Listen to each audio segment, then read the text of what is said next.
Поехали, тогда. Здравствуйте, здравствуйте все. Hello, everyone.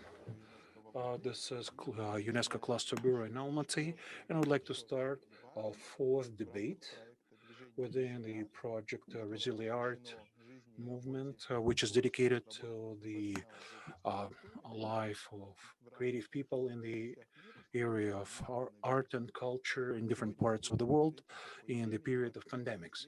Today, we're going to talk about a topic like movie heritage, cinema heritage of Central Asia.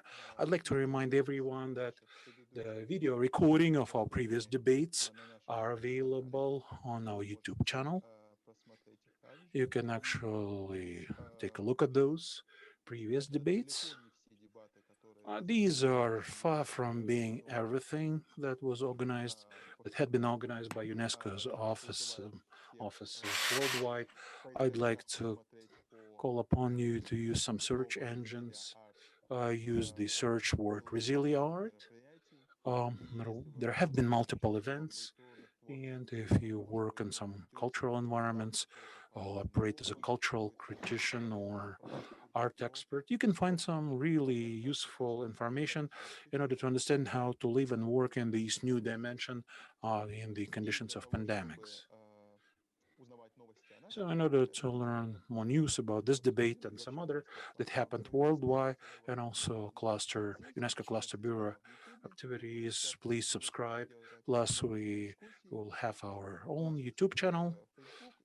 We have Facebook, Instagram, Twitter. And here we are going to move to our actual debate, or the topic of our debate.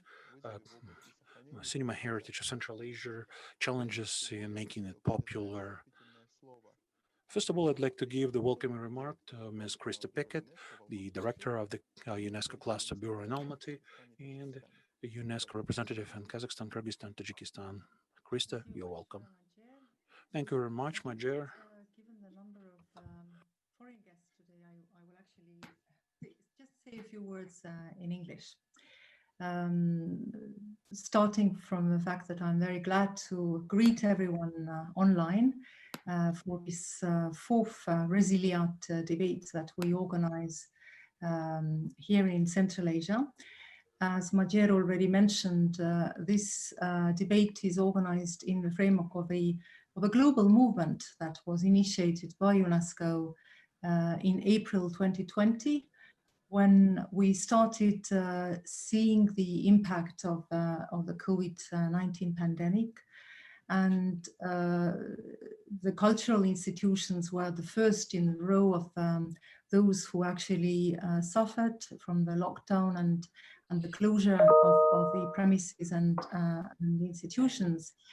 So UNESCO felt that it was important for us to provide a platform for cultural and creative industry representatives to have exchanges and have a global discussion to exchange views and also best practices of how can we still benefit from cultural life even during the time of global lockdowns and restriction of movement. Today's debate is dedicated to the cinema heritage, and this is very timely because the 27th of October is International Day of Audiovisual Heritage that UNESCO marks every year. And on this occasion also our UNESCO Director General, Madame Audrey Azoulay, issued a statement where she highlights the very specific and exclusive heritage that is not often celebrated because of its ubiquity in our lives. So it's a rather special and precious area of cultural heritage for UNESCO. And that's why also in Central Asia, UNESCO is working to promote cinemas and movie industry within the framework of a project that we are implementing with support from the Republic of Korea. And in this framework, we have launched an assessment of the the cinema industries and film industries in Central Asian countries that we hope to be issuing soon towards the end of the year, early 2021. And that will also help us more meaningfully understand the needs and gap areas in this industry, and offer perhaps some support through capacity building, but also exchange programs for young people. I would like to express my special thanks to Saudat Ismailova from Uzbekistan, a well-known movie director, who actually proposed to organize today's debate with a focus on the heritage of cinema in Central Asia. Because of course we understand that during the COVID-19 lockdowns, this urge for us to look back at the heritage and what has been done in the past, so that we can also build our traditions and our heritage in creating new movies, new documentaries. It's I think important for us to build on. So thank you, Saudat, for this wonderful idea. Thank you, everybody, all the panelists for being with us today. I think we have a fascinating range of panelists, and I truly hope that this exchange will be interesting, not only to the panelists, but also to those many people who will be listening to us online. And I also hope that the UNESCO Almaty office will continue engaging with the creative and culture personalities in Central Asia on issues of actuality to the region during the COVID pandemic, but also beyond. So let me just wish you a very meaningful exchanges and interesting and fascinating discussion. And I very much look forward to listening to that. Thank you. Большое спасибо, госпожа Пикат. Ms. Pickett, thank you very much. This has been the welcoming remark from Krista Pickett. Now I'd like to introduce our participants. Participants, as far as I know, or I see according to the list, they've all been able to connect. They've all online right now with us. Today, our discussion will be moderated by Mr. Eljon Abbasov. He's a movie director of the National Movie Fund, Uzbekistan. Aidarkhan Adilbayev, producer, vice president of Kazakhfilm movie studio. Sharofat Arabova, culture expert from Tajikistan, PhD in history, the leading scientific fellow from the National Academy of Science, and the director of the documentaries at Tojikfilm, Amobek Nazarov, project director, who is looking towards preservation and restoration of movies produced in the region of South Caucasus in Central Asia. Krista Pickett also talked about Saudat Ismailova, independent movie director from Uzbekistan, who already participated in some of our debates dedicated to a different topic, but who also approached us with this idea to speak about the movie heritage of Central Asia. Also, Negora Karimova, a doctor in art critiques, the head of the Department of Movie and Theater of the Art Institute of Tajikistan, Ms. Gulbara Tolamusheva, a movie expert from Uzbekistan, the member of Cinema Union, Justin Wattle, the founder of the Movie Classics Foundation, who develops various programs in order to cover movies specifically made in Russian, and Ms. Karen Chan, the executive director of the Asian Movie Archive in Singapore. I just would like to remind all of our participants that we're having this discussion format. I'm going to ask some questions of general nature to everyone, and I expect people to express different points of view, have certain discussions. The only thing for the logistical purposes, please use your raised hand function, which you can activate through the menu on your screen. And apologies, but based on the previous experience, I know that I'm having some slight delay, some latency. So if someone keeps on talking, but I interrupt you, this is because of this latency or slow signaling. So I would also keep an eye on the chat box in our Facebook broadcast and here in Zoom. So should there be any listeners or members of the audience, we already have some. Alongside with the discussions, I'll be looking at your comments and I'll be quoting some of these comments in our discussion. Now, I suggest that we start now. We start our discussion today. And the first thing I'd like to propose to discuss is basically to bottom line the state of the movie industry here in Central Asia. Let's walk across several countries and briefly characterize what we've got available, what are the archives, what are the funds, what are the storage conditions. Maybe some stuff has been digitalized, some hasn't been, some is available to ordinary viewers, others are not. So what's the particular role in this whole complicated process of different governmental agencies, maybe local authorities, private entities, private collectioners of movie art? So basically, let's go across different countries. Let's start with Kazakhstan. We have Aidarkhan Adilbayev, Vice President of Kazakhfilm, one of the oldest movie making studios here in the region. Aidarkhan, the floor is yours. Hello to all of the participants of this debate. I'm very pleased to meet you.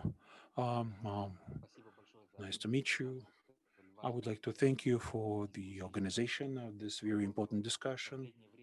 Specifically, this topic has been more and more popular, has becoming more and more popular in Kazakhstan.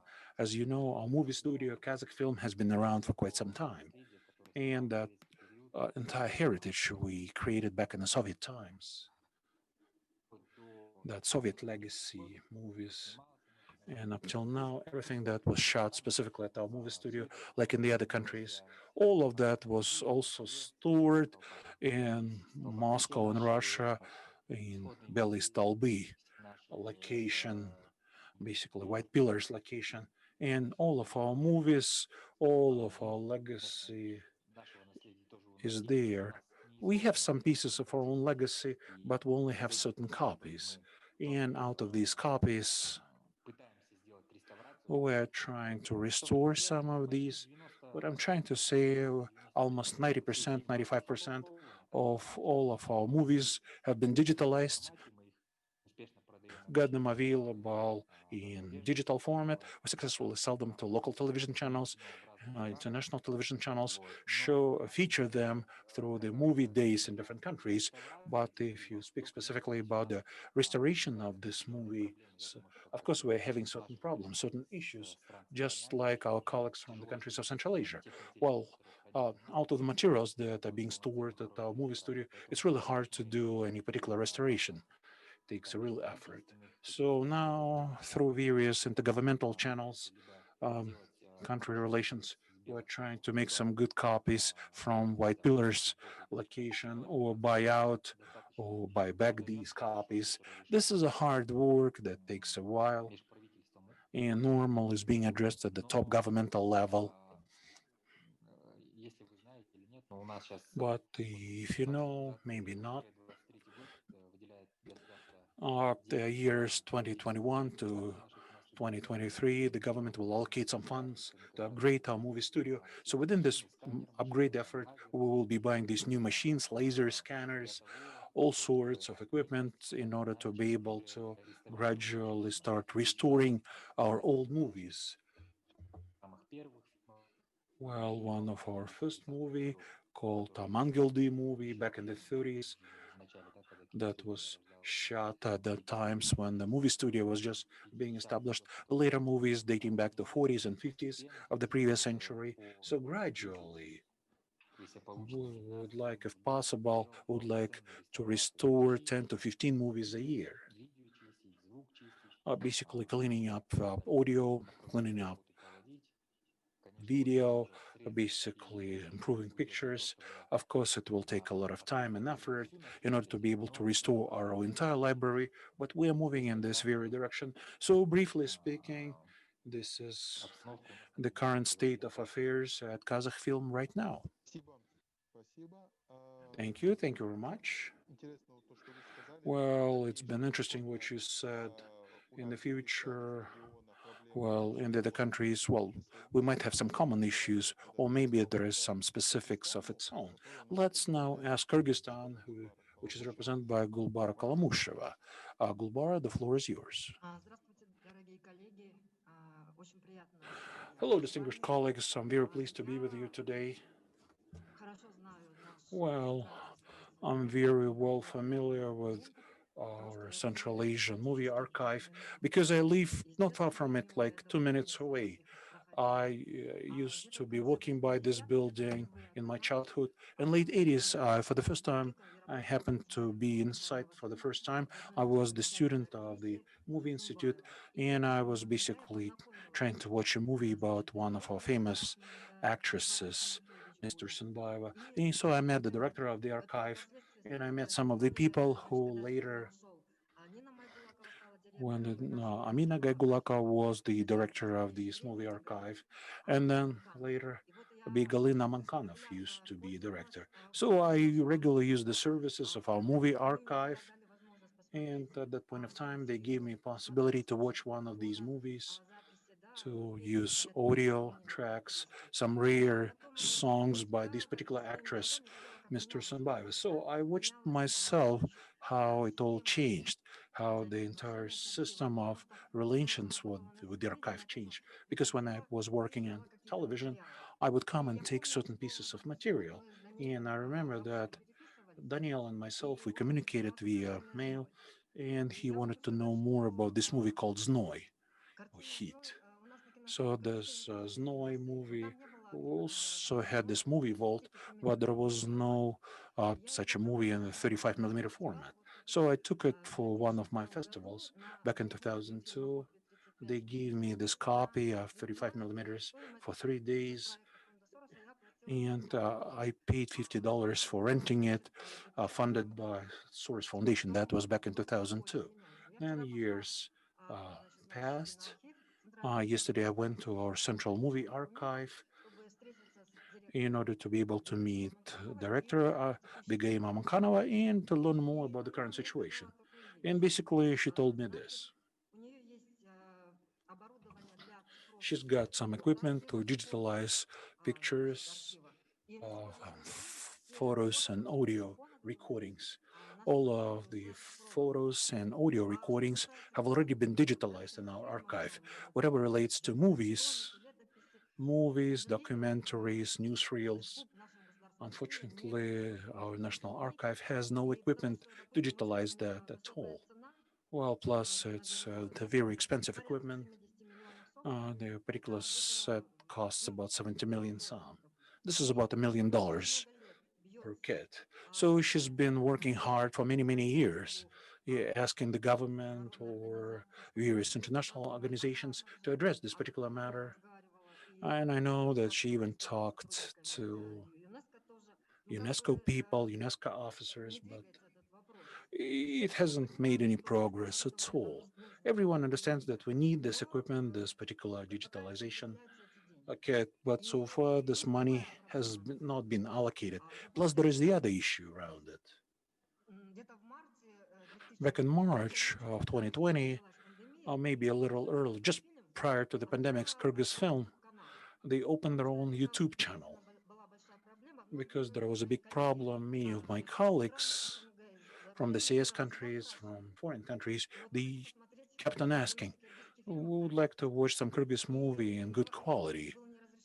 But it was the issue that we couldn't resolve for many, many years.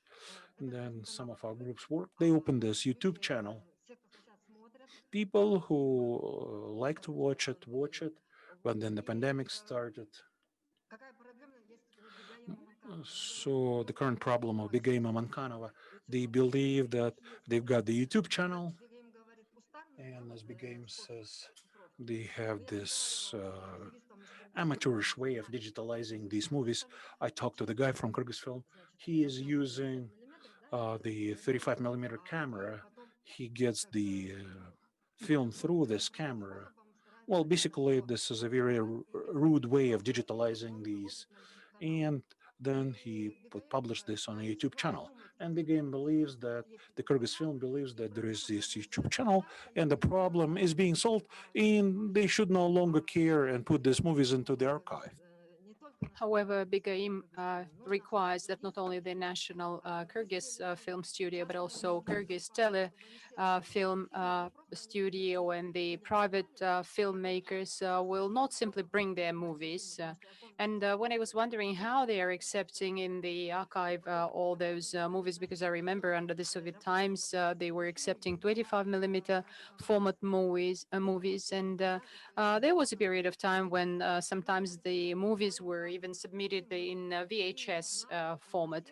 And usually what happens that they bring the movies and we store the movies in our server, and it is used as a kind of storage. So in addition, they have to submit all the associated materials, such as, for example, the so-called synopsis of the movie. We usually call it a passport of the movie, as well as some shots from the movies, as well as the information about the filmmakers. And today we have a new director of the studio, Mr. Bekbalotov, and each time she's talking with every newly appointed director of the studio, but unfortunately there is no progress because everybody believes that since there is YouTube available, the problem has already been resolved.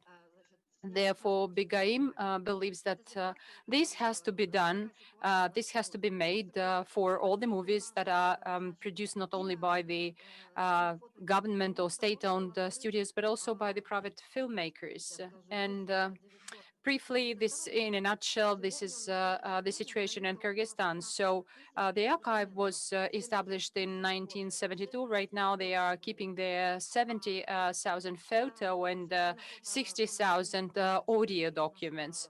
And it's just a part of our archive service. And the state archive was, as I mentioned before, founded back in 1926. And I know that Bigaim and her predecessors. These are people who are really taking all these issues very close to their hearts. And very often when people are addressing them and requesting for some movies, especially the old movies that are dating back to the Soviet times, the black and white movies. And she's saying that for the next generations to be able to see all these, to watch all these movies, it is really necessary for the young filmmakers to submit their movies to the archive. Thank you very much, Ms. Tolomusheva. Let us now talk uh, with Tajikistan. Ms. Sharofat Arabova, please, the floor is yours. Good afternoon. I would like to welcome everybody here and to thank you for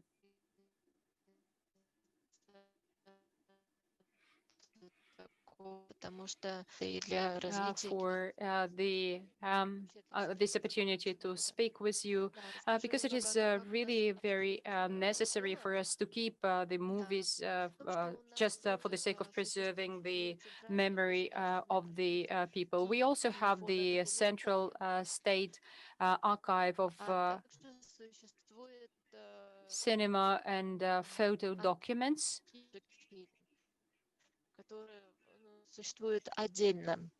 And there is, for example, when we are working with the documentaries, sometimes they are numerous, more numerous, because, you know, in the film studio in 1959, there was a fire and some of the films and movies were lost in that fire.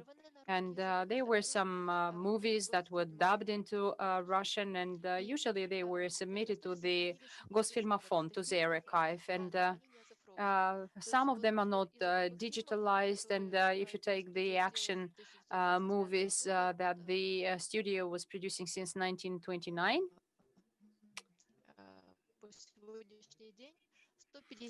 until now, 150, there are all in all 150 movies, but only 50 or 60 of them were digitalized. And I wouldn't say that it's kind of professional digitalization, but it is pretty compressed because it is actually converting it into a TV quality. So if we would like to use some archive materials, such as movies, for example, uh, it's too much pixelized, and some data are simply lost. This is the reason for which we do not see the colors in which those movies were shot. In 2006, 2008, our local television channel tried to bring some of the Tajik movies already digitalized, but they were digitalized not in very good quality.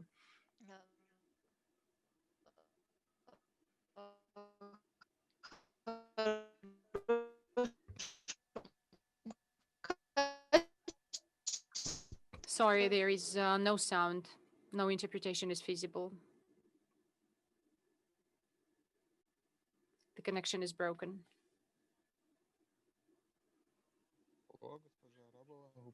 Hello, Ms. Arabova, you are disconnected.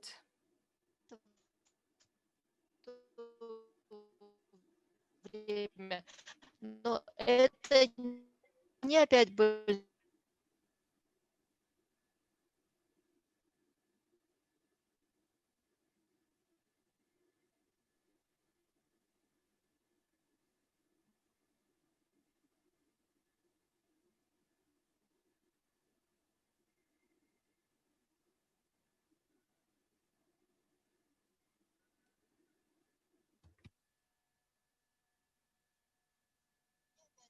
Она идет.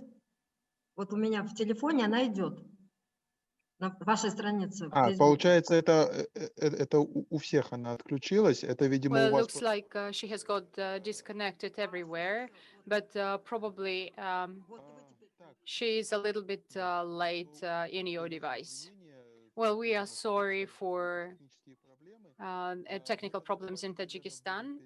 That's the reason for which I would like now to call on Uzbekistan, because I see that we had two participants from Uzbekistan registered in our chat, but I hope that they are located in the same premises. Mr. Abbasov, Ms. Karimova, the floor is yours.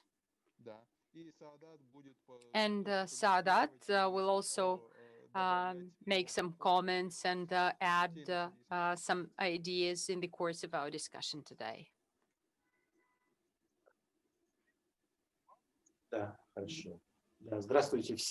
Okay, good afternoon, everybody, dear friends, and I would like to thank all of you for this invitation to participate in this meeting.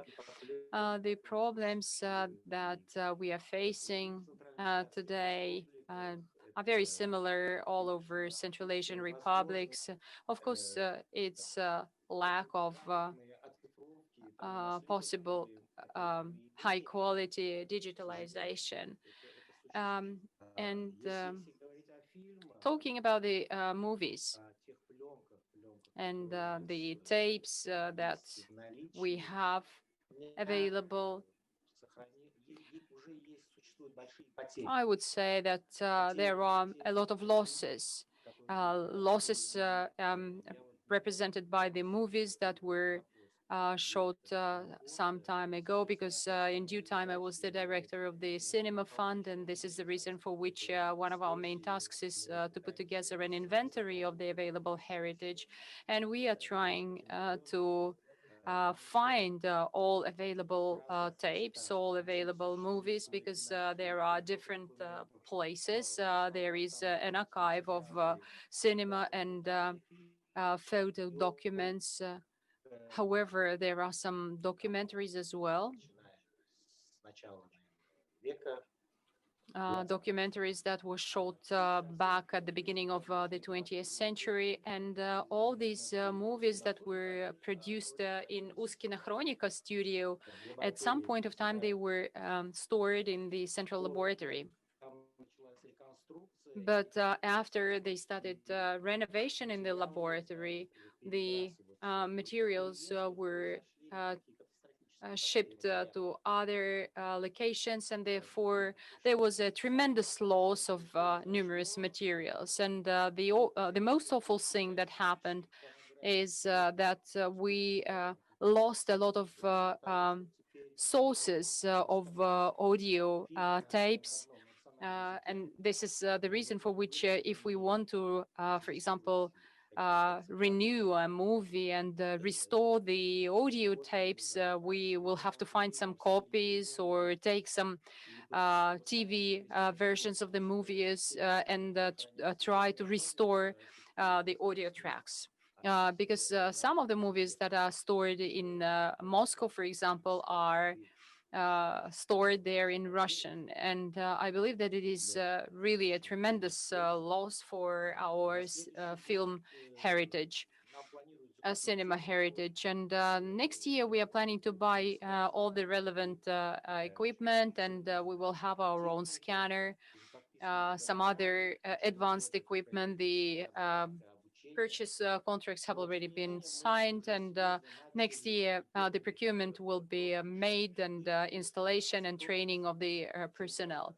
But right now we are taking very humble steps to try to digitalize what is available today. We usually use as the basis the tapes available in Moscow, and we are trying to cooperate along these lines with various investors. And in due time, I have already undertaken some efforts several years ago, and we used the grant provided to us by the Swiss fund, and we digitalized roughly about 20 movies. And maybe Nigor will follow up on what I have already said, and will say a few more words about the film heritage. Good afternoon, distinguished colleagues. I'm really very delighted to see you here, Ms. Krista Pikat Gulbara. I'm very happy to see you here. Saadat, well, I would like, in continuation to what has already been stated, I can tell you that it's a very painful topic because we've been dealing with it for several years already, and more and more we are reiterating on the most vital issues of our cinema heritage. And I believe that in cooperation with the embassies and the international organizations, we managed to digitalize probably the most important part of our heritage, starting from the movies produced back in 1920. Those are chronicles, as well as the heritage represented by the action movies that were still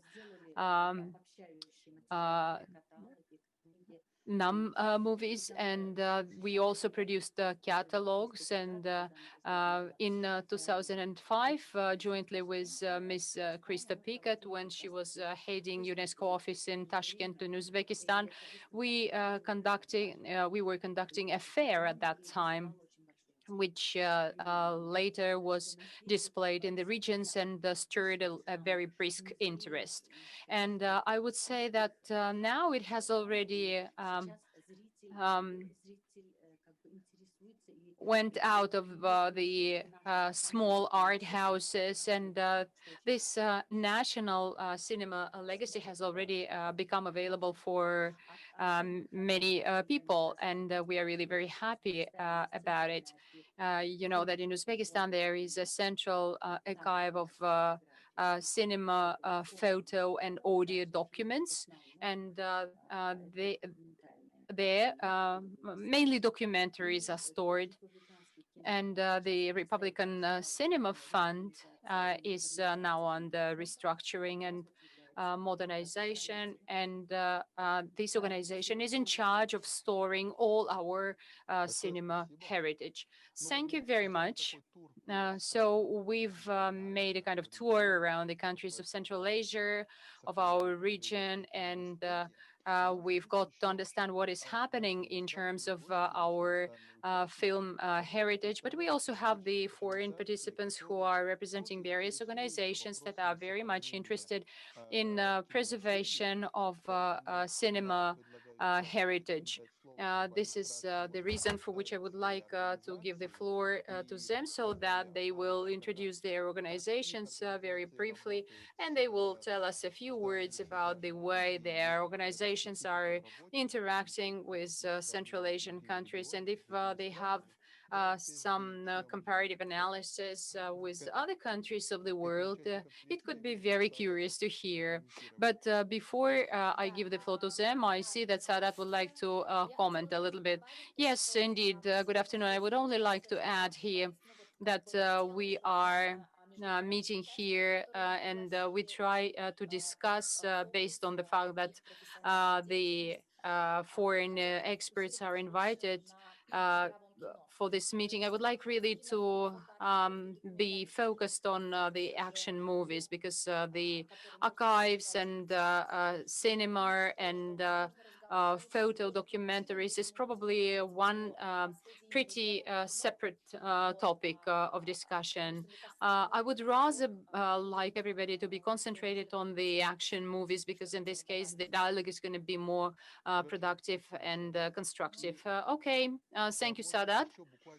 And maybe before this, Ms. Sharofat Arabova, unfortunately, you've got disconnected when you started your presentation. What about your communication link now? Is it okay now? Yes, I'm sorry for being disconnected now. Seems like my link is okay now. I just wanted to mention that it's pretty paradoxical that we don't know how the action movies actually sounded in original, whereas in terms of quality and technically wise, it's very different from the original. So another idea that I wanted to share with you is that we would like to actually establish a film archive and joining together with the laboratory that will have the scanner and all other equipment for digitalization. So this is a very topical problem for us today. Thank you very much, Ms. Arabova. Now, I see Daniel Bird, who is the director of Beknazarov project, Hamo Beknazarov project. Daniel, please, the floor is yours. Thank you for inviting me to be part of this panel. It's a real pleasure to see people I know. Some people I've only been in touch with through email and messenger, and to meet new people. It sounds very grand, this project. In fact, it's very informal. It's simply a network between film archives, film agencies, film restoration specialists, film programmers, film distributors, and film historians. It's really bringing people together to have a more holistic approach to film cultural heritage. Briefly, as an example, I just want to talk about how it started. About 3 years ago, I was producing a Blu-ray release of The Color of Pomegranates by Sergei Parajanov for an English distributor, Second Sight Films.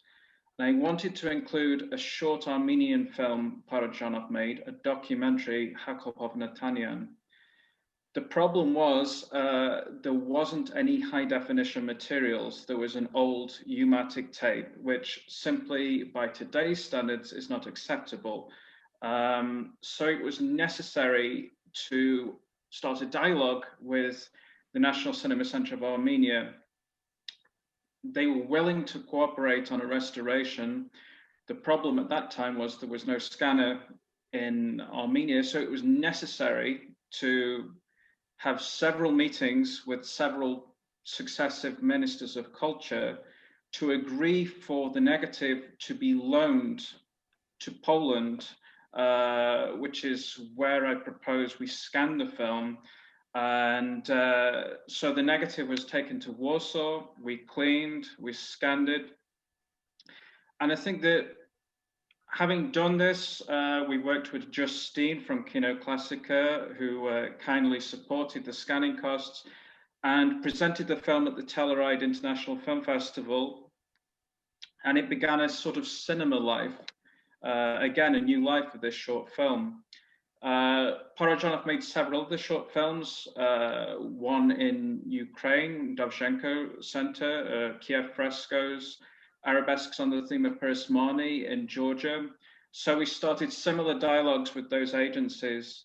And I think the important thing which I want to stress at this point is that we have to distinguish between digitization and making digital preservation copies, because we can scan a film element, and there are a range of elements of different qualities. The original camera negative is, of course, the best. Those are mostly what are stored in Gosfilmofond. But regional film agencies like Almaty Film often only have the positive theatrical prints. Now, in terms of just screening the films at festivals or on YouTube, it's okay to scan those copies just to see those films. That's one issue. But in terms of long-term preservation, it's necessary to find the best available film element. Now, in the case of these 3 short films by Parajanov, we were lucky because the original camera negative was in Armenia. In the case of Kiev Frescoes, the original camera negative was in Kiev. In the case of Arabesques on the theme of Pirosmani, the original camera negative was in Gosfilmofond, and it is impossible to loan that element. Gosfilmofond have a specific price, and it makes it very expensive, and we simply would not have this copy, this scan, if it wasn't for the considerable fundraising efforts of Justine at Kino Classica. So this really highlighted, for me at least, the problems here, the fact that if we're looking at long-term film preservation, it's necessary to have access to the best available copies, which means a dialogue with the Gosfilmofond. And on top of that, I think it's important to stress the difference between scanning and restoration.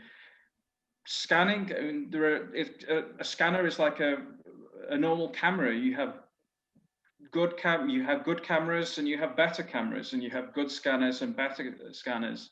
And I think it's important to really scan using the best available scanner at archival resolution, which is 4K.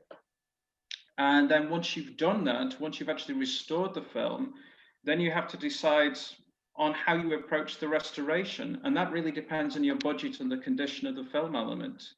There are some projects I've been involved in, which, like Mayak, a film by Maria Sakian, where again, this was a collaboration with Kino Classica, whereby we kind of calibrated the restoration in accordance to the budget raised by Kino Classica.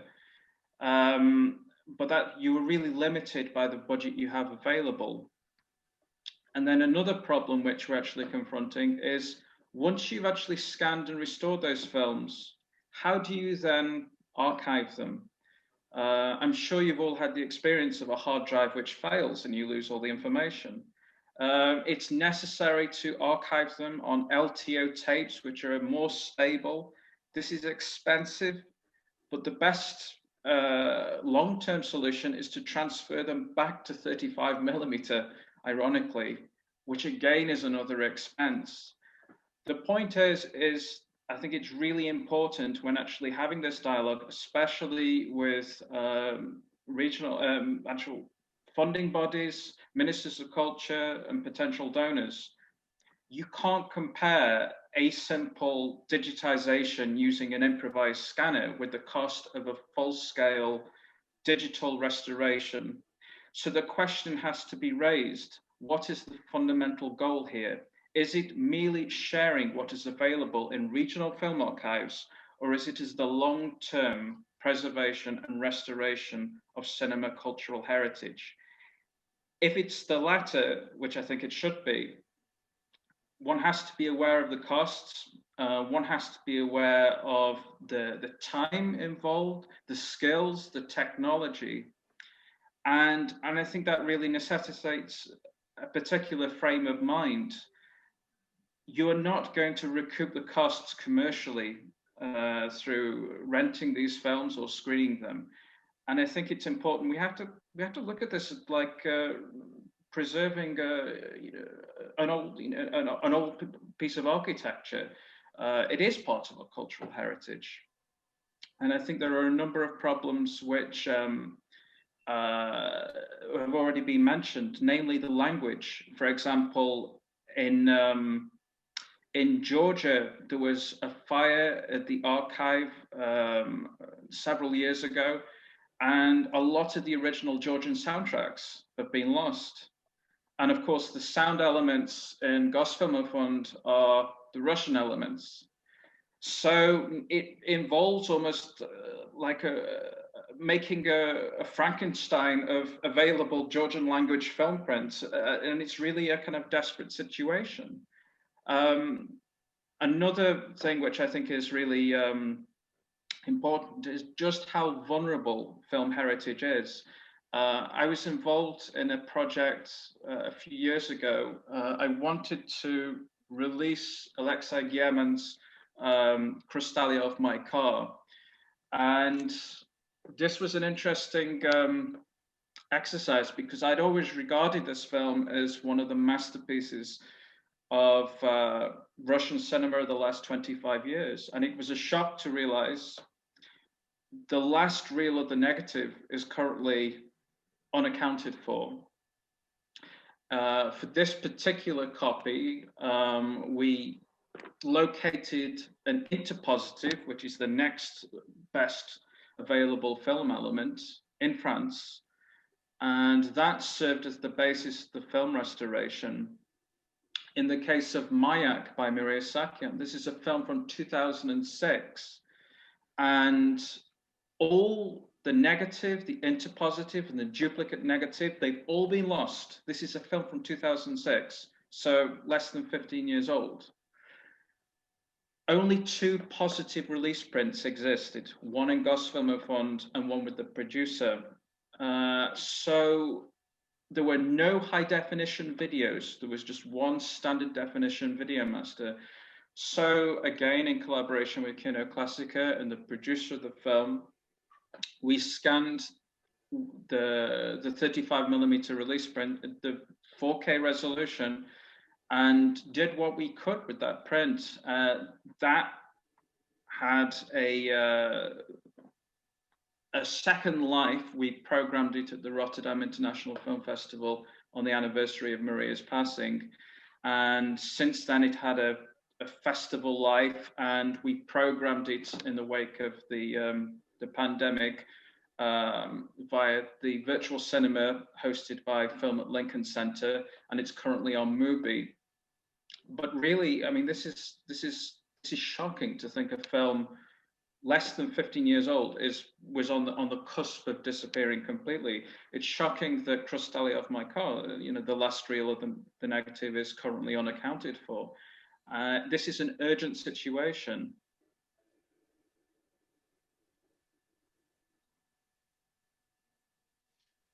Спасибо, господин Bird. Thank you, Mr. Bird. Well, for me personally, you just opened my eyes in the sense that the problems of restoration of movie legacy, well, for some people, this seems like the Soviet period movies or the beginning of the 90s.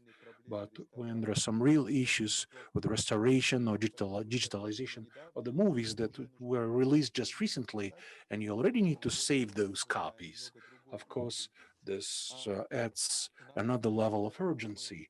Well, further in my list is just Ms. Justine Waddle, who is the founder and director of Kino Classica Movie Foundation. The floor is yours, Christy.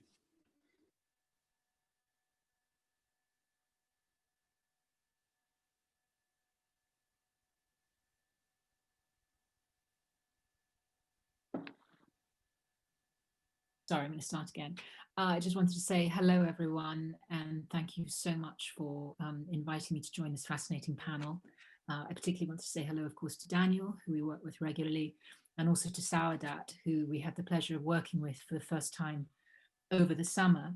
I think Daniel has really clearly outlined some of the enormous challenges that are facing international organizations that are interested to support the restoration and promotion of cinema from Central Asia, from the Caucasus, and indeed even from Russia, which are all areas that at Kino Classica we are interested to explore.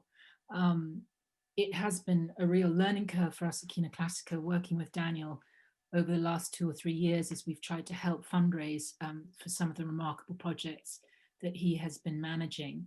And certainly to talk about the Parajan of short films, Hakop Havnatanyan, and Arabesques on a Pirosmani theme, it's been really reassuring and optimistic to see not only the standard of restoration that Daniel has been able to pursue in partnership with Fixfilm Poland and the national agencies in Armenia and Georgia, but also to see the way that those films have been greeted all over the world. So as Daniel mentioned, there was a very successful premiere of Hakop Havnatanyan at the Telluride Film Festival, and Arabesques on the Pirosmani theme, although it hasn't had its world premiere yet, has been shown a couple of times at Rotterdam and other major arts film festivals around the world. So I take it as a really optimistic and positive sign that there is a real burgeoning interest in cinema from the region.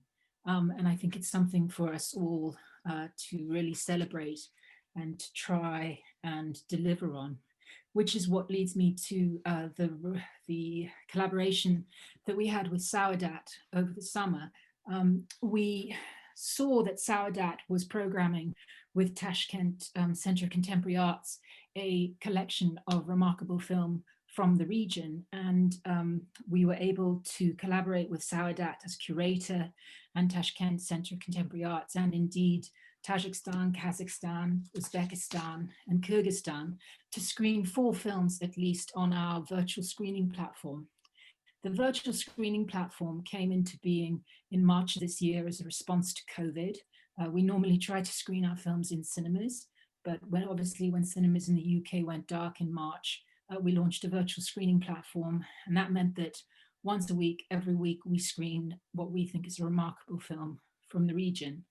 What was really interesting about that was that Saadat was able to curate, alongside the films, a series of interviews with interesting film critics, journalists, film directors from the region to give us some context around some of the films and filmmakers that we were meeting for the first time. And it underlines a second part of our philosophy at Kino Classica, which is simply to say that films can die in 2 ways. They can disappear in the way that Daniel outlined what nearly happened to Mayak, but they can also die because people don't know about them. And I think that that is another big obstacle that film from the region faces. You know, there is a remarkable tradition of cinema from Central Asia, but it's very, very difficult if you are not in the stream of Central Asian cinema to find out about these films, to find out about the remarkable directors working in Central Asia, the history of Central Asian cinema. So that's part of what we do. We try not only to screen the films, to support restoration of the films, but also to provide some kind of contextual background in which audiences, English-speaking audiences, can meet the films for the first time and appreciate them for what they are. Thank you very much. Спасибо, госпожа Уотл. Thank you, Ms. Waddle, for your awards, and Ms. Karen Chanow, the Executive Director of the Asian Movies Archive. The floor is yours now. The floor is yours now.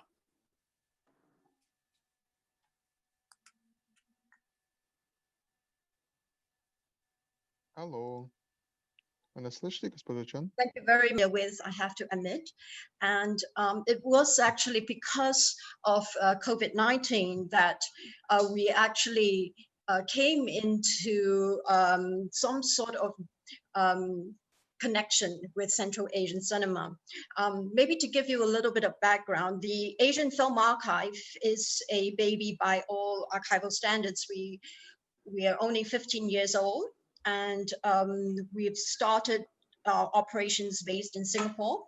And at this point in time, we are probably one of the only few institutions in the world that is a transnational film archive, in that we do not restrict ourselves in terms of collection to any particular nation. So we do take in all films made in Asia by Asians, and largely focusing on films that are not being archived in their home country. So we provide a home and hopefully provide a plug for that sort of those films that sort of fall by the wayside. At the same time, we hope to be a platform in which that people could look for material for research, or for just to be able to appreciate the cinema of our heritage, you know, Asian heritage, and be the sort of that source of where people could come through to look for films that they would not be able to find anywhere else. So our collection is quite eclectic in that way, because we've been acquiring materials that have either not been archived in their home country, or they have been banned in some way, or that they were not able to, say, after they left a country for a festival, they were not able to go back into their country for whatever reason. So we've sort of helped a lot of filmmakers that way by providing that home for their films. So over this last couple of months, we have a little cinema that we reopened roughly in August, with a very small and limited seating. And it was through that program that we call Whose House Is This? A new cinema of Central Asia. And this is where we programmed one of actually Sadat's film as well. And through that, we actually showcased quite a number of films from Central Asia. And a lot of our audiences have never been or had the opportunity to see any of these films. And I think it really struck people that they were missing out on that huge heritage that's sort of there, and yet, you know, nobody has been, from at least the Southeast Asian region, have never seen before. So I think from there we realized that there was something that we could actually be a source of assistance to, and that if there were filmmakers who perhaps had films that they would not be able to archive, and that if we are able to assist with, that's where we can come in to acquire and help digitize, or to be able to provide that home for your film elements, or for you know, some sort of research opportunity. Of course, everything that Daniel and Justin said applied to us. We went through the same difficulties of trying to decide and selecting films for preservation versus films for restoration, and versus films that had to be digitized. So everything had to be prioritized in terms of just based on condition.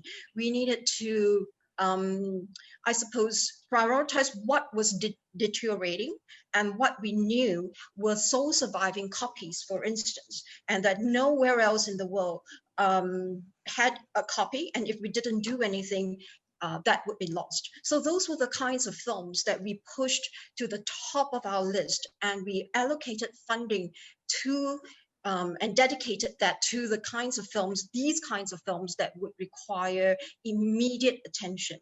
And then we just worked down, kind of down the line.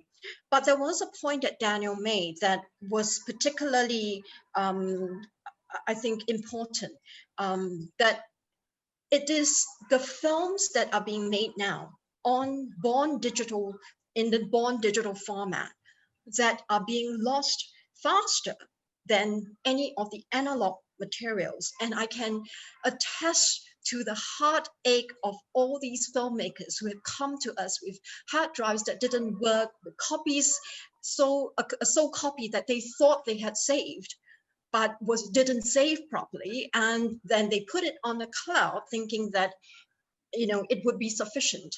And of course it wasn't. And they have basically lost their work.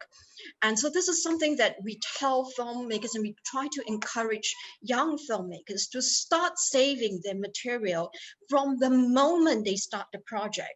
So the preservation starts at the start of your project rather than at the end of your project, because you can never remember all the things that where you've put them, how you've saved them, what kind of formats you may have put onto your different drives.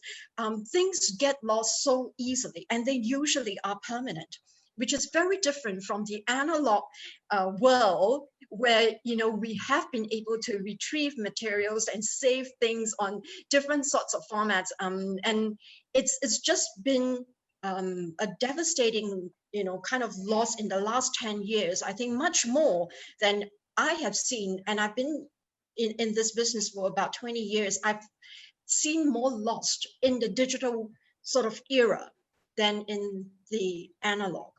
And so I can't stress this enough to all film content producers and distributors and filmmakers, to please think about preservation and put that as important as your distribution, as your screen, as your right to show, because that's where you want your work to be enjoyed and appreciated for years to come. And it would be such a waste if nobody would be able to see it even within a very short time. So yeah, I think there's lots of conversations that we could actually have even offline, and I'll be glad to be able to talk to anyone, if we wanted to continue this. Yeah, thank you. Спасибо. Thank you. Therefore, we have probably made a kind of short tour around all our participants, and what we have seen is that seemingly all the components that are necessary for a successful cooperation are already in place, because we see the archives available. Maybe they are not complete, they are not full, maybe they are not stored under ideal conditions, but still the work is being done, and there are some very committed people and enthusiasts who are working in the area of movie heritage, and they are ready to continue their efforts. And what I see is that there is a lot of interest to our movie heritage, not only among ourselves, the representatives of Central Asian region, but also abroad and in Southeast Asian countries, because in all these regions they have a kind of a unique microcosm, and I believe that the movie heritage of our region in many respects is pretty unique. And I believe it might be of interest for our foreign audience and for our foreign partners. I'm not going to give the floor in turn to everybody. I think that we can now proceed in the format of a free discussion and discuss two questions, two issues. Number one is how all together the enthusiasts who are working in the area of preservation of movie heritage, and ourselves as the representatives of Central Asian region, how can we maintain a dialogue with the representatives of our government authorities, and how can we improve this the preservation of the classic movies in the region, and how can we secure and enable a very wide access to this movie heritage in our region. So these are the two main issues that I'm putting on the agenda. Maybe Sadat, you will start with your comments, and you will contextualize everything that I have just mentioned, and you will tell me about the extent to which this impression of an onlooker is correct, and how we can find some common points to try to move this issue forward. Yes, thank you very much indeed. It was very interesting to hear all of you, because there is a lot of specifics in every country, and every participant is presenting a pretty peculiar issue that we can take a look at in a more focused way from the point of view of the movie heritage. How to approach this issue? It's a very complicated question, and because there are experts who are probably more knowledgeable compared to me. But from my point of view, you know, I always kept asking myself, how much will it be productive to try to unify all our efforts between Uzbekistan, Tajikistan, and Kazakhstan. And we've been discussing it very extensively and very often, because when the countries are trying to invest pretty significant amounts of money in buying the scanners, and we know that in every country there is a certain number of movies that they would like to scan, and in every country the scans can be operated during 1 year or a couple of years. And what if we are sharing the same scanner and move it around the countries? I believe that such approach could probably facilitate our efforts in preservation of movie heritage. Of course, there are a lot of other associated issues, and there is an issue of specialists, of trained personnel. Of course, it will be much better if we can train our local specialists who can work with their own movie heritage rather than do it somewhere outside our countries. Because from my point of view, it's a way not only to make sure that we are bearing this responsibility, but we will exercise a more conscious approach to this issue. And the second aspect is, of course, restoration. When we were listening to Daniel, we understand that it's an optimal approach, but at the same time, we realize that we will not be able to preserve all movie heritage by doing so, because it requires a lot of human resources, financial resources, and time. But again, if we try to do it on a step-by-step basis in various countries, and the interesting issue, the interesting question is, how can we do it on a step-by-step basis, putting together all our efforts, let's say, because in this case, it will be way easier for us to attract foreign funds if this project is regional rather than a country project. And of course, let's say when I'm located somewhere between the two worlds, because myself, I'm originating from Uzbekistan, but at the same time, my family and I are based now abroad. And I understand, I realize that there is a huge interest abroad to our Central Asian movie heritage. And another question is, there are a lot of other values that are still stored on the shelves, and potentially we can do way more, not only from the point of view of the distribution, but from the point of view of the exhibitions. And I also believe that the movie making industry in our region can only be formed when we can review what was actually and initially produced for us, because we are trying to look outside, we are trying to look on what is now happening in big festivals in foreign Western countries, but we are forgetting about things that are taking place right now in our countries. And from my point of view, it's a very topical issue, and we can take all these aspects in their interrelation. this is the reason for which, how to continue this dialogue. It's really very difficult to predict now. We work with movies, the movies that were probably not always accessible, and they were not available anymore for viewing. And the question is how to preserve, and not only to work on preservation and restoration, but also the way of digitalization.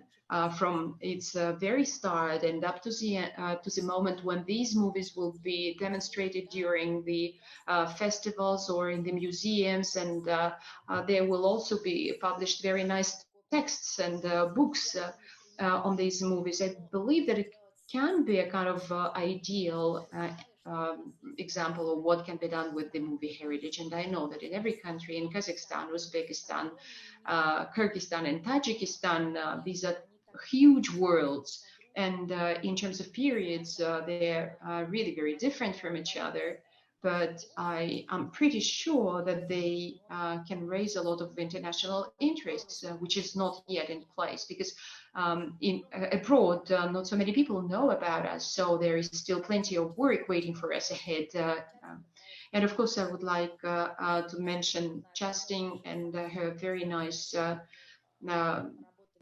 project, which is called Movie Classics. We've been working this summer on it, and I believe that it is really an absolutely marvelous work in the UK. And of course, I understand that they are willing to work more extensively with Central Asia. Therefore, I believe it will be a great opportunity for us to get acquainted online, and then to continue this discussion with Asian film archives in Singapore, because it's an absolutely different experience. And from my point of view, they work a lot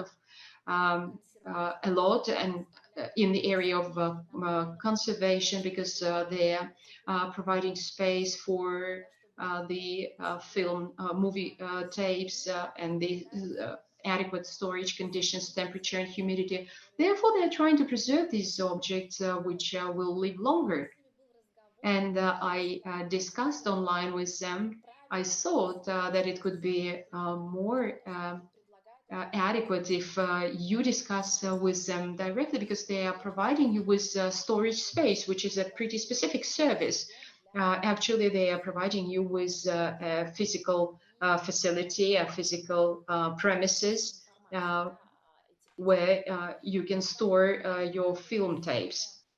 Therefore, today our online team is very diversified, and of course we would wish to maintain this conversation head-to-head, live. But of course we have to ask, to wonder whether it makes sense at least to exercise this flight of fantasy, and to try to find solutions inside our region. Thank you, Saadat. Distinguished participants, who would like to continue our conversation? Who would like to express your comments, opinions? Probably I will. Okay, yes, please. I really liked so much everything that Saadat was talking about, and I do not have a very clear understanding of how we can establish this cooperation inside our region, but I think that here we can probably use the models that we are usually using when we work with Gosfilmfond, because for example, if there is one country, Uzbekistan or Kazakhstan, that are pretty rich countries, whereas Kyrgyzstan, we are not very rich. But I believe that we will be able to find a kind of compromise solution, so that some of the countries will provide us with a rebate, because I know that the president of Kazakhfilm said that 2021, 2023 will be the years when the government of Kazakhstan will appropriate funds to buy the equipment, and maybe ourselves Kyrgyzfilm and maybe Uzbekfilm and Tajikfilm. In due time, we were cooperating with Kazakhstan when we were processing the tapes. And maybe this time Kazakhstan will also support us, and we will see how we can reciprocate you. And I would like also to say that to Miss Karen Chan that I really admire what you are doing, because I've got a friend in Singapore, Mr. Philip Che. He used to be the director of Singapore Festival, and if you know him, please send my best regards to him. And I remember he mentioned that there is a kind of a video library of the movies distributed in Southeast Asian region, and I remember that he tried. He was collecting some movies, but unfortunately, filmmakers did not make a step forward to them, because we were proposing some short movies, because the money was not very significant. But our filmmakers underestimated a little bit the opportunity of presenting our movies abroad. And I remember one movie that was made in 1993. The movie is called Merry-Go-Round, and I remember, it's really awful, because the producers of this movie did not give this film for storage. And I know that the producer of this movie is keeping this 35mm tape in his garage.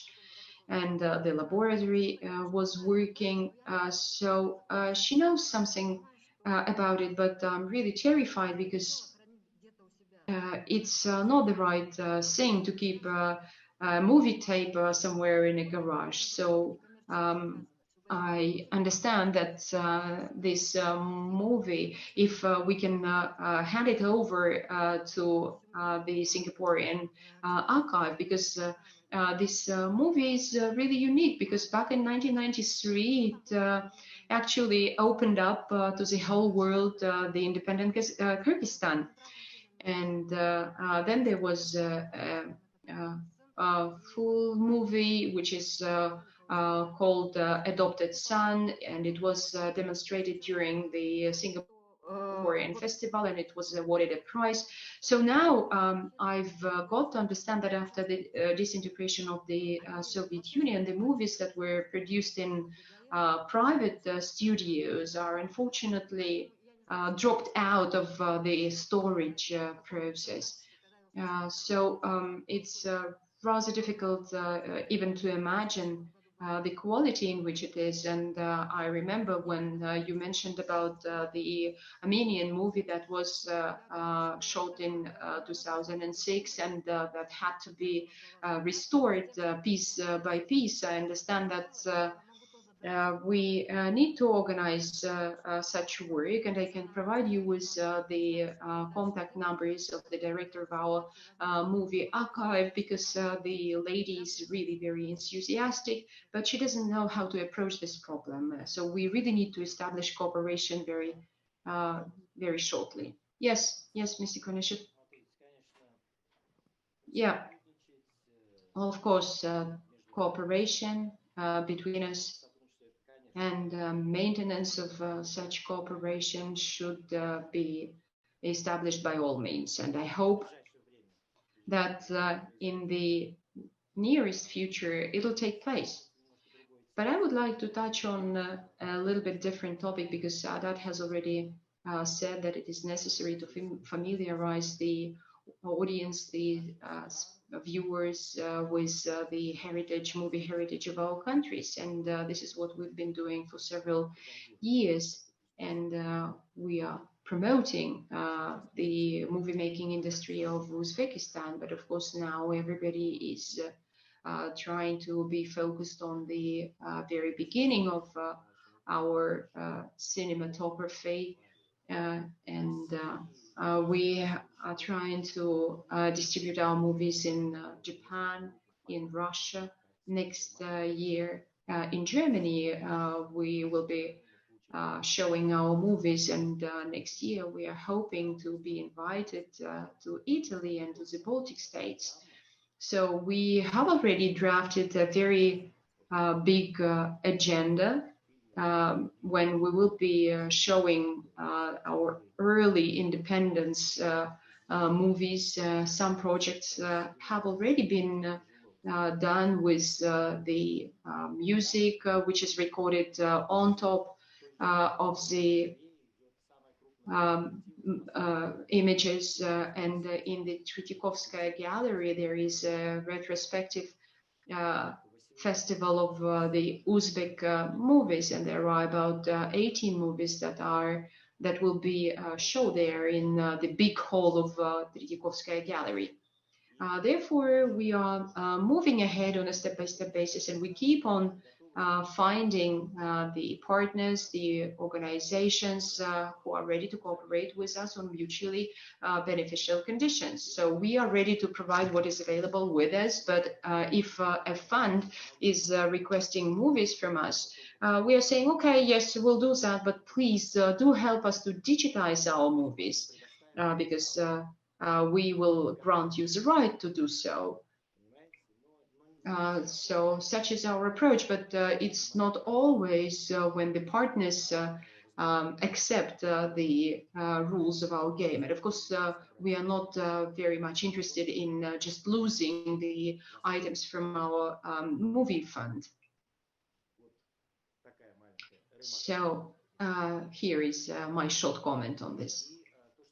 And as to the Asian archives, and the Asian archive, which is ready to provide its own physical premises, I think that nobody from our countries will let us move there any unique pieces. We can only provide them with copies, or maybe digital copies to this Asian archive, only because our possibilities are somehow limited.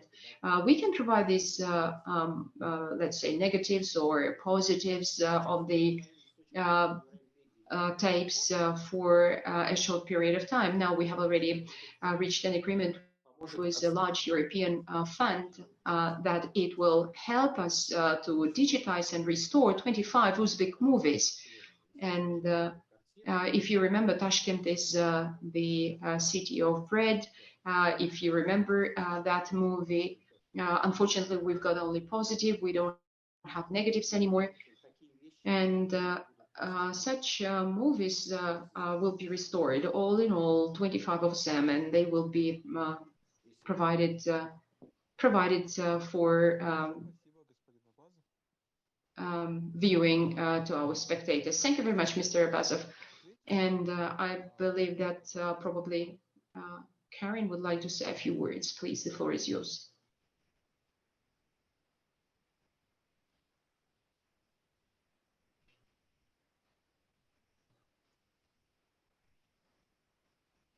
Karen, probably you didn't unmute your mic. We don't hear you. We certainly do not want to take on a heritage that belongs to any particular country or region. I think what we're trying to offer is perhaps some collaborative measures, but also for filmmakers who perhaps their films may not find a home within their own country, for whatever reason that might be. Then this gives us an opportunity to, I suppose, provide that sort of assistance and to allow other people around the world to be able to see films that they may not necessarily have the opportunity to. So I guess where we're coming from is to always be sensitive to what is the cinematic, I suppose, the heritage of the country in question, but we would like to be able to assist in some way if we can. So it may not be in terms of preservation, it could be facilitating screenings, it could be facilitating perhaps a loan of the material through us to another institution that may not be an archive.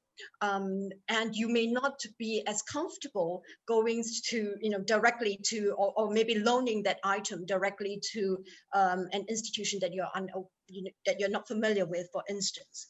So that there are all these sort of permutations that I think the AFA is kind of presenting ourselves to be able to help spread, I suppose, the sort of the Asian cinema that we know people want to see, but don't actually have a chance or the platform to see it from. And that's where we come in. And we hope that that might be something that, a lot of different institutions might be willing to tap on. Спасибо, Карен. И я думаю, сейчас Дэниел хотел тоже прокомментировать. Он в чате написал. Дэниел, пожалуйста. Yes, thank you very much. I just want to build on something which Saeedat and Karen and Gulbara have touched upon. I think I used to joke about our role in this situation by saying we're Switzerland, and by that I meant that we weren't aligned to any particular country. And the idea is that for me, fundamentally, great cinema transcends geographic boundaries. It doesn't matter where you are in the world. A good film is a good film. And I think that's important to keep in mind, both in terms of the audience, but also what we're doing.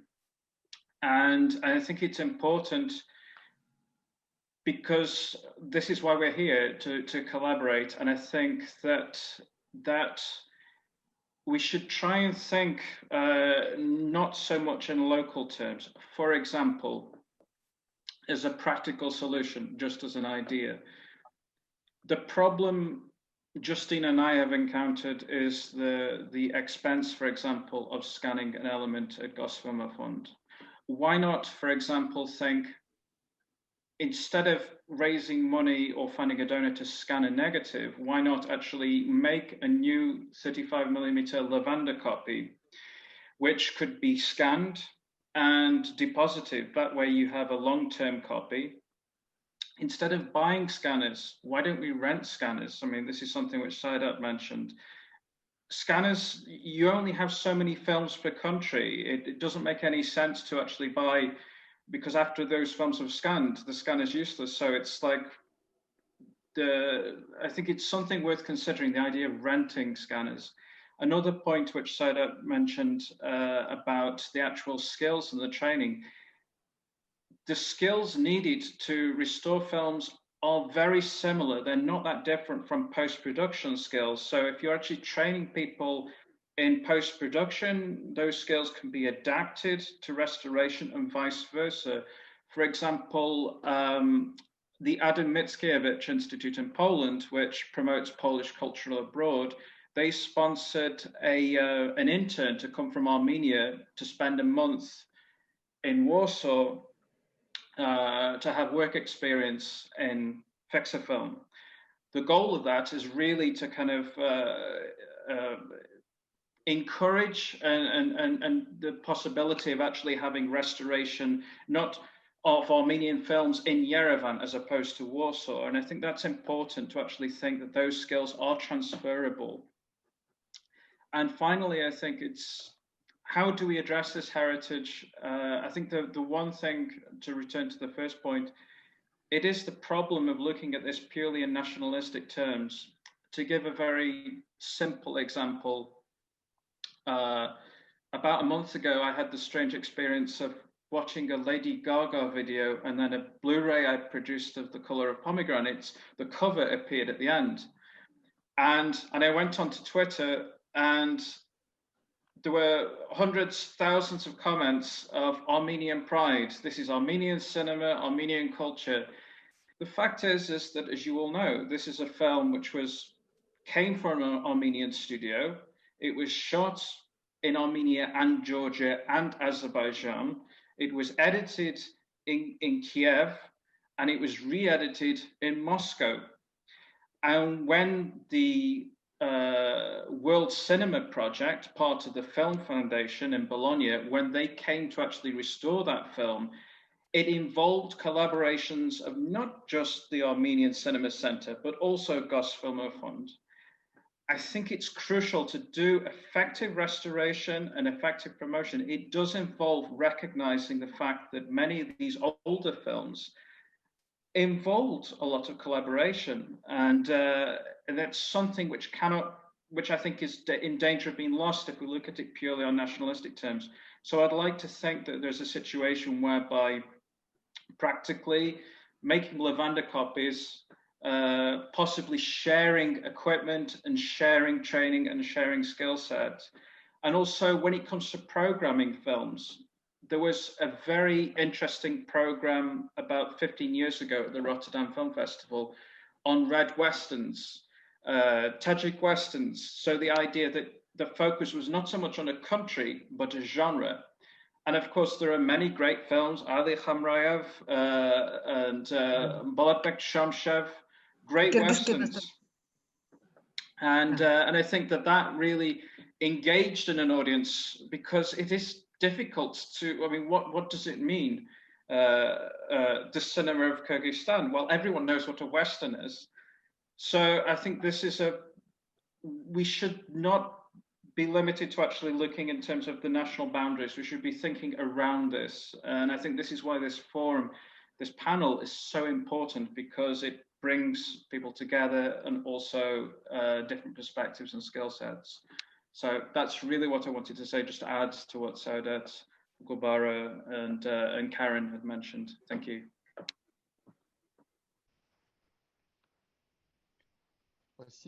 Thank you, Daniel.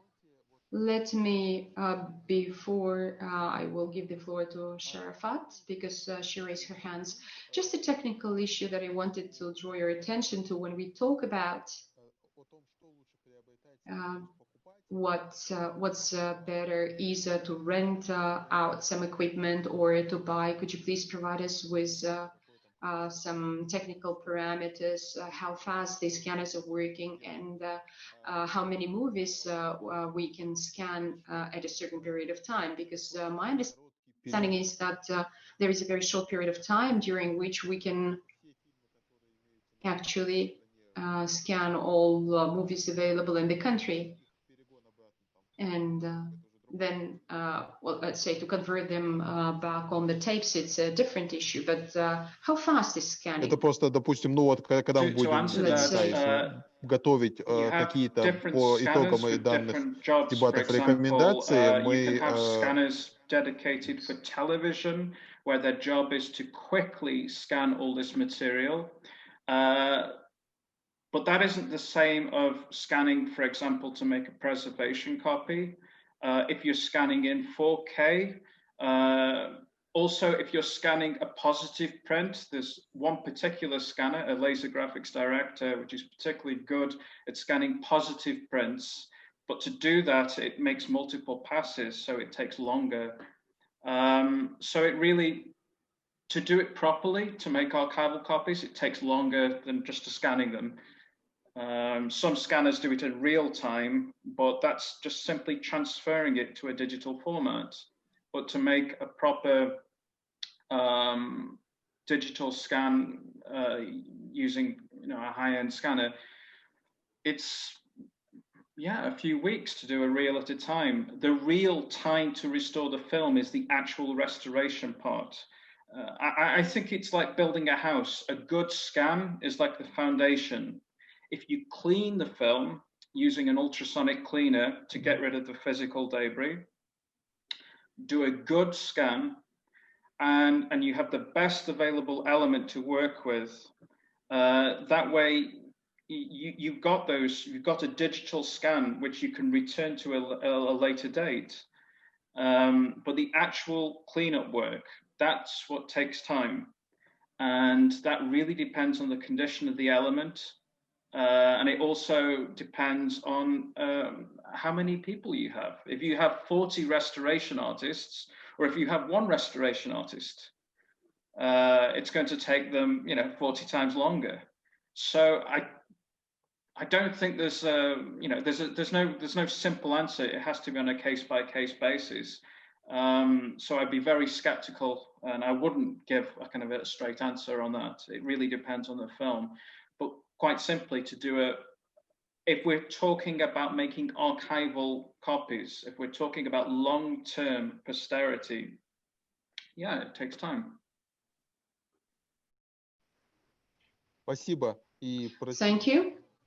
And I'm sorry for this very primitive question, but nevertheless, we hope that based on the results of our today's discussion, as well as the previous discussion, we will be passing some recommendations, and we will pass them to the authorized government authorities. And such details are of importance, and I've seen that Sharofat was raising hands. Please, the floor is yours. Thank you. I would like to add just a couple of words regarding the issues that you've just raised, and I would like to support that. She was absolutely right when she mentioned that it is necessary to train our local personnel to preserve and to store the movie heritage. Because myself, as a movie historian, when it is necessary for me to watch some movies, unfortunately I did not manage to find any, and the majority of the movies we do not know even the way they look in the original, because the majority of the movies are not digital copies, and this is the reason for which I believe that the training of personnel is of paramount importance. And as you know, that right now for several years there is a kind of workshop, restoration and preservation workshop, which is usually conducted by the Kino Archives, Movie Archives Association, and such workshops are usually conducted in different countries, turn by turn, and people are trained even there. They have practical classes in the laboratories, and I believe that if we conduct such workshops, it will be necessary to have first the technical background on the basis of which people will be trained.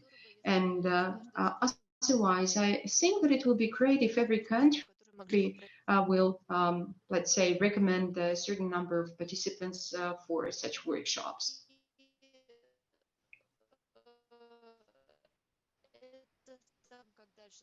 And of course, another issue is how to preserve the movies. Of course, we need to have some archives that will be used in every country. And there is another issue, because this issue is related to legislative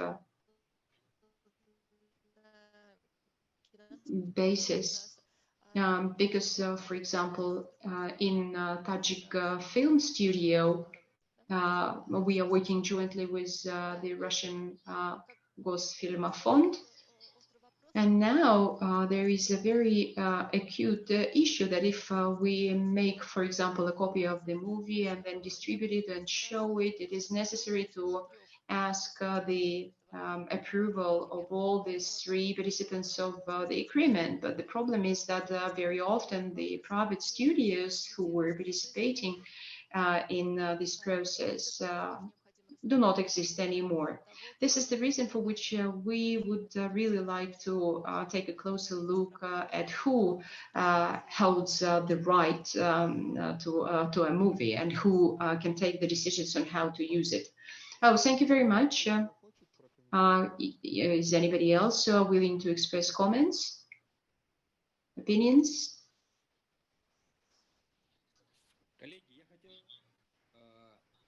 Colleagues, I think that now we are making digital movies, and what is the format in which you are preserving these copies? We understand that, of course, storage is temporary, especially when the movies are on tapes, because not everybody is capable or can afford the optical phonogram, for example, or the negative images. I believe that the LTO, we actually stipulated it in our technical specs. And what is your experience from the point of view of preservation of the movies? Thank you. I believe that this is the question to Ms. Karen Chan, so the floor is yours.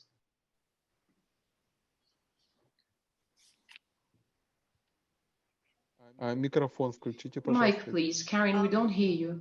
I think Daniel mentioned this earlier in one of his remarks, that for digital materials, we even in the AFA for the archive, we save them on LTO tape.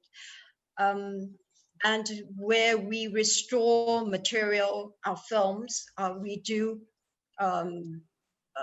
duplicate it back onto 35 mm. That's whenever and wherever we are able to get funding to do that sort of a full range of duplication work, as well as a full digital restoration. However, we do also, sort of work in stages. So there are some films in which we scanned at 4K, but we don't have the funding to restore it at that point in time. And so this is what Daniel was saying, that we would then keep these scans as well as we can, so that at some point in time, we can go back to that and be able to restore the film.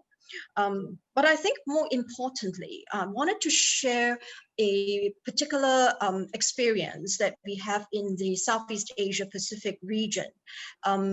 I am currently the president of the Southeast Asia Pacific Audiovisual Archive Association, SIPAVA for short. I'm not sure if some of you may have heard of this association. So basically we represent countries in Southeast Asia as well as the Pacific. But we also have a lot of associate members from around the world, and they join us to be able to meet other institutions and members from the Southeast Asia Pacific sort of countries. And what we've done is that in order to help countries be able to digitize some of their materials, we've asked, I suppose, post-production houses or even I suppose distributors who may actually have scanners that they're not using. And what they did was that they put it on loan for a 2-year period, and all the materials then went to them for scanning, and every country would pay them a certain amount, much lower than the commercial rate, but it allowed for the vendor to be able to assist the countries, and for the countries to be able then to forward that work to be able to provide access copies for whatever audience, as well as for their own preservation work. So I think there are ways in which different countries can work together and with the vendors who may be willing to assist in that sort of manner by donating either their out of commission sort of equipment or even expertise for that matter. And so we did have a company, for instance, in Australia that was willing to help train some of the various technicians from the Southeast Asian region and the Pacific region who needed some sort of at least a hands-on experience as to handling the scanning of films before any of the countries embarked on committing to thousands of dollars to buying brand new equipment, which they may not be able to manage anyway, right? So there were all these little things that I think we managed to help our members save money, but also to see where there were resources that could be pulled together to work in that sort of way. And I think that's really useful to consider, across the nations. Yeah.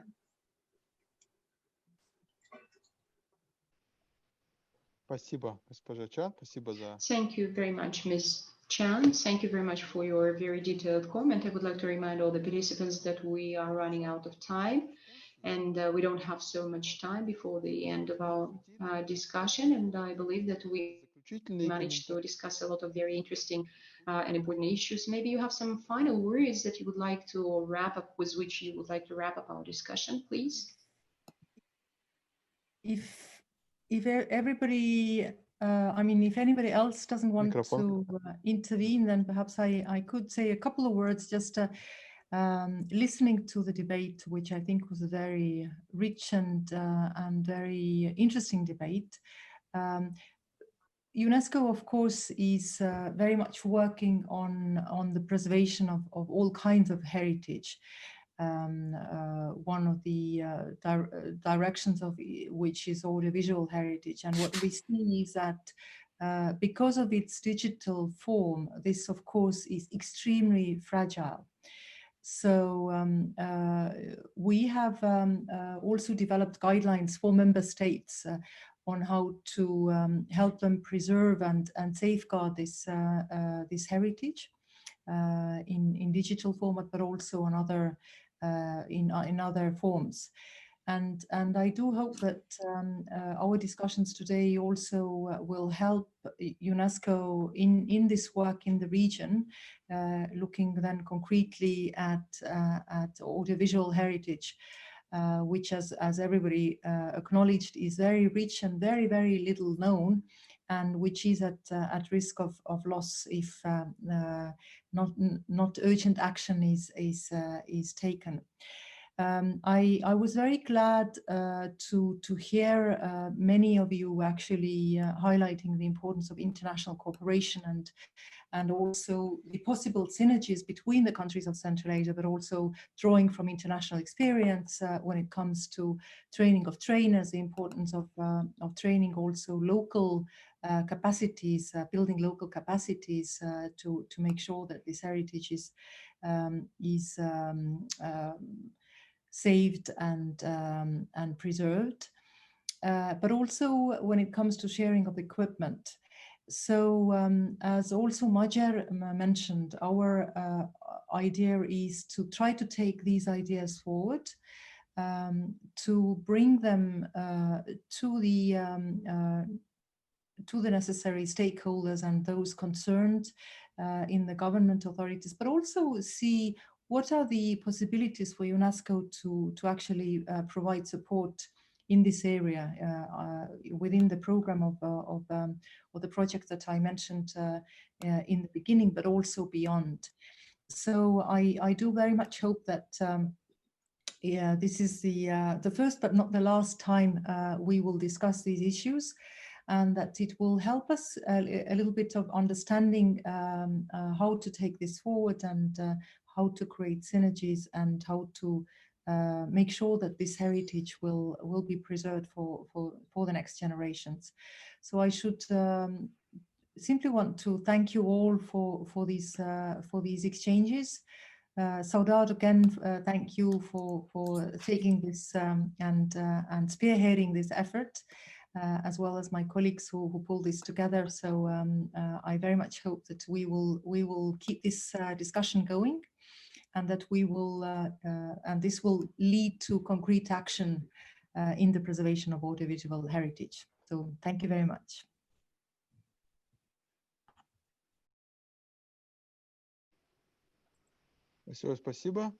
Thank you very much, Krista. If no one else would like to say a few final words. Well, Eljon, hello. Sadat. Yeah, Eljon wanted to say something, and I was just crying on his behalf. Okay, I understand, Mr. Abbasov. Yeah, thank you. Thank you very much, because we received a lot of very useful information, and separate thanks to Krista. Krista, I would like to mention that we are missing you here in Tashkent. Please get back to us, visit us, please. And I would like also to raise a pragmatic issue after this discussion in the upcoming future. Can we continue our discussion with Daniel and Karen. If it is possible, we will really be very appreciative, because there are a lot of many issues that we would like to resolve. And Sadat, with you, we will continue our discussion already tete-a-tete, head-to-head. I don't know where you are now, in Tashkent or elsewhere. No, I'm not in Tashkent, and actually this meeting was organized for this particular reason, so that you will be able to establish a contact with all the specialists who are involved into this activity. Yeah, we have already had such experience when in Kino Movie Classics Festival. If it will be possible also to restore the movies, because I found some very interesting negative images, and we have sound as well. We need to really restore it. Yeah, that's great. I would like to say just a few words about this movie. Yeah, there is another movie which is called Meeting in Samara. Yeah, it's a great movie. I remember it. I think it's a masterpiece of Uzbek modern filmmaking industry, which unfortunately is underestimated, because Azim was a unique person and a very nice filmmaker, very professional filmmaker, and great strong producer. And he has some very nice movies such as Fellini and The Meeting in Samara. And Eljon, thank you very much for approval, because Justin said that the audience really was very much excited about it, and they had a very positive feedback. But unfortunately, people do not have access to these movies. So let's produce a good copy of this movie, because let's use the elements of the picture. Distinguished participants, I think that it's really great for us to hear that between our participants of our discussion already now, you are continuing your cooperation, and you're planning a new project, you're launching a new project. I think it's one of the main purposes that we were pursuing today. Therefore, of course, you can continue your discussion, and if you need a platform to continue this discussion, please feel free to refer to us. But unfortunately, we have already ran out of time. Therefore, I would like to thank everybody, all the participants, for your very active participation, because the discussion in this format will be continued, and the discussions of other possible topics will also be continued. And if you have any other issues that you would like to discuss, please let us know. We have a recording of this discussion, which is going to be available on our website and in the nearest future. I'm going to send all participants the links, and in all our social media, in Facebook, Twitter, Instagram, you will also have a link, and the announcement that the video is already released. Therefore, I would like to thank all of you, every one of you, and I wish everybody a very fruitful work on the preservation of movie heritage, and see you again very soon. Thank you very much. So we can stop the recording now.